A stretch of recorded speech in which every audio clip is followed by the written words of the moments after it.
Item ಯಾವುದೇ ಇರಲಿ try ಮಾಡಿ ಆಚಿ ಚಿಕನ್ ಮಸಾಲಾ. ಆಚಿ ಚಿಕನ್ ಮಸಾಲಾ. ಇನ್ನೊಂದು ಪ್ರಶ್ನೆ, ಈಗ ಈ ಭ್ರಷ್ಟಾಚಾರ ಲೂಟಿ ಎಲ್ಲಿಯ ತನಕ ಇರುತ್ತೆ ನೋಡಿ, ಇದಕ್ಕೆ ಕೊನೆ ಇದೆಯಾ ಇಲ್ಲ?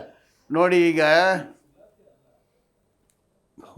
ಓನರು ವರ್ಕರು, ರಾಜ ಮಕ್ಕಳು, ಈ ತಾರತಮ್ಯ ಇರೋವರೆಗೆ ಇದು ಇದ್ದೇ ಇರುತ್ತೆ. So this is the of shoot of capitalism. ಇದು ಕ್ಯಾಪಿಟಲಿಸಮ್ ಅಲ್ಲಿ ಒಂದು ಭಾಗ. ಇದು ಕ್ಯಾಪಿಟಲಿಸಮ್ ಹಿಂಗೆ ನಡೆಯುತ್ತೆ. ಈಗ ಇದು ಕಾರ್ಪೊರೇಟಿಸಮ್, ಇದು ಇಂಪೀರಿಯಲಿಸಮ್. ದುಡ್ಡು ಮನುಷ್ಯರನ್ನ ಮೋಸ ಮಾಡುವ ಒಂದು ರಾಜಕೀಯ, ಒಂದು ಸಿಸ್ಟಮಲ್ಲಿ ಅದು ಹೀಗೆ ನಡೆಯುತ್ತೆ. ನೀವು ಅದನ್ನು ಇದರಲ್ಲಿ ಸರಿಪಡಿಸೋಕ್ಕೆ ಸಾಧ್ಯನೇ ಇಲ್ಲ ಅಂತೀನಿ ನಾನು. ಅನ್ಲೆಸ್ ಇದು ಸಾಮಾನ್ಯ ಜನರ ಆಡಳಿತ ಬಂದರೆ ಮಾತ್ರ ಸಾಧ್ಯ. ಅದಕ್ಕೆ ಡಾಕ್ಟರ್ ಅಂಬೇಡ್ಕರ್ ಹೇಳಿದರು, ರೆಪ್ರೆಸೆಂಟೇಟಿವ್ ಡೆಮೋಕ್ರಸಿ. ಎಷ್ಟು ಜನ ಪರಿಶಿಷ್ಟ ಜಾತಿ, ಪಂಗಡ, ಹಿಂದುಳಿದವರು ಅವ್ರು ಎಷ್ಟು ಜನ ಇದ್ದಾರೆ ಅಷ್ಟು ಪೋಸ್ಟ್ ಕೊಡಬೇಕು.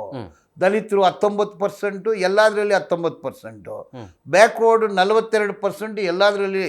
ಈ ಥರ ಇದ್ದರೆ ಅವ್ನಿಗೆ ಗೊತ್ತಾಗುತ್ತೆ. ಸ್ಲಮ್ಮಿಂದ ಹೋದರೆ ಸ್ಲಮ್ ಜನಾಂಗ ಅಂದರೆ ಏನು, ನೀರು ಕಷ್ಟ ಏನು, ಊಟದ ವ್ಯವಸ್ಥೆ ಏನು ಅಂತ ಗೊತ್ತಾಗುತ್ತೆ. ಇಲ್ಲ ಶ್ರೀಮಂತ ಅವ್ನಿಗೇನು ಗೊತ್ತಿಲ್ಲದೆ ಅವನಿಗೆ ತಗೊಂಡು ಹೋಗಿ ನೀವು ದೊಡ್ಡ ಪೊಸಿಷನಲ್ಲಿ ಕೂರಿಸ್ಬಿಟ್ರೆ ಏನು ಗೊತ್ತಾಗುತ್ತೆ? ಈಗ ಈ ರೀತಿ ಸಮಸ್ಯೆಗಳು ಆಗ್ತಾ ಇರೋದು ಈ ಸರ್ಕಾರ ಬಂದ ಮೇಲೆ ಜಾಸ್ತಿ ಅಂತ ಅನ್ಸುತ್ತೆ. ಹಿಂದೆ ಆಗಿಲ್ಲ ಅಂತಲ್ಲ, ಬಟ್ ಹಿಂದೆ ಎಲ್ಲ ಸರ್ಕಾರದಲ್ಲಿ ಹಾಗೇ ಇದೆ. ಎಲ್ಲರದು ನೀವು ಲೆಕ್ಕ ತಗೊಳ್ಳಿ. ಎಷ್ಟು ಮುಖ್ಯಮಂತ್ರಿಗಳು ಬಂದರು ಬ್ಯಾಕ್ಗ್ರೌಂಡ್ ತಗೊಳ್ಳಿ, ಎಲ್ಲ ಮುಖ್ಯಮಂತ್ರಿ ತಗೊಳ್ಳಿ, ಎಷ್ಟು ಆಸ್ತಿ ಇದೆ ನೋಡಿ. ಉಪಮುಖ್ಯಮಂತ್ರಿಗಳದ್ದು ನೋಡಿ, ಎಷ್ಟು ಆಸ್ತಿ ಇದೆ ಅಂತ ನೋಡಿ. 50 ವರ್ಷಕ್ಕೆ ಮೊದಲು ಅವರು ಎಷ್ಟು ಆಸ್ತಿ ಅಂದರು. ರಾಜ್ಯಕ್ಕೆ ಏನು ಬಿಸ್ನೆಸ್ಸಾ?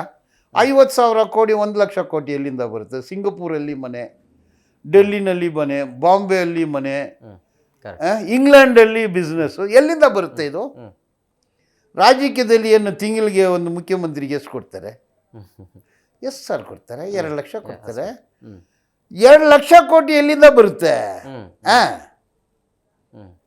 ತಮಿಳ್ನಾಡಲ್ಲಿ ಜಯಲಲಿತಾ ಏನು ಒಂದು ಮದುವೆ ಮಾಡಿದ್ರು ಒಂದು 10 ಜ್ಯುವೆಲರಿ ಶಾಪ್ದು ಜ್ಯುವೆಲ್ರಿ ಹಾಕ್ಕೊಂಡು ನಡೀತಾರೆ. ನಾಯಿಗಳಿಗೆ ಎಷ್ಟಿತ್ತು, ಬಟ್ಟೆಗಳು ಎಷ್ಟಿತ್ತು, ಚೊಪ್ಪಲಿ ಎಷ್ಟಿತ್ತು, ಕೈ ಬಳೆ ಎಷ್ಟಿತ್ತು, ಎಲ್ಲಿಂದ ಸರ್ ಬರುತ್ತೆ? ಅವ್ರ ಸಂಬಳ 1 ರೂಪಾಯಿ ಅಂದರು. ಎಕ್ಸೆಪ್ಷನ್ ಯಾರಾಗಲಿದ್ರೆ ಹೇಳಿ.